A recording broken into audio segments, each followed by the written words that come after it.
ప్రియమైన సహోదరి సహోదరులారా, మీకు శుభవార్త. 2025 సంవత్సరంలో మొత్తం 365 అంశాలను మీతో పంచుకోబోతున్నాము. జనవరి 1వ తేదీ నుండి ప్రతిరోజు ఒక అంశము మరియు దానికి సంబంధించిన వాక్యమును పంచుకుంటాము. దయచేసి ఆ వాక్యములను వినండి, ధ్యానించండి మరియు ఆశీర్వదించబడండి. దయచేసి సబ్స్క్రైబ్ చేయండి మరియు మీ స్నేహితులతో పంచుకోండి. ధన్యవాదాలు.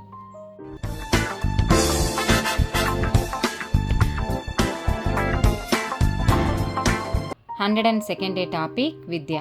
సామెతల గ్రంథము 1వ అధ్యాయము 7వ వచనము. యెహోవాయందు భయభక్తులు కలిగి ఉండుట తెలివికి మూలము. మూర్ఖులు జ్ఞానమును ఉపదేశమును తిరస్కరించుదురు. సామెతల గ్రంథము 4వ అధ్యాయము 7వ వచనము.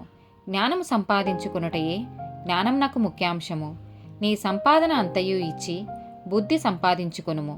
2వ తిమోతికి రాసిన పత్రిక 3వ అధ్యాయము 16-17 వచనాలు. దైవజనుడు సన్నదుడై ప్రతి సత్కార్యమునకు పూర్ణముగా సిద్ధపడియుండునట్లు దైవావేశము వలన కలిగిన ప్రతి లేఖనము ఉపదేశించుటకును, ఖండించుటకును, తప్పుదిద్దుటకును, నీతియందు శిక్ష చేయుటకును ప్రయోజనకరమై ఉన్నది. సామెతల గ్రంథము 22వ అధ్యాయము 6వ వచనము. బాలుడు నడువవలసిన త్రోవను వానికి నేర్పుము, వాడు పెద్దవాడైనప్పుడు దాని నుండి తొలగిపోడు. హెబ్రీలకు రాసిన పత్రిక 5వ అధ్యాయము 12-14 వచనాలు.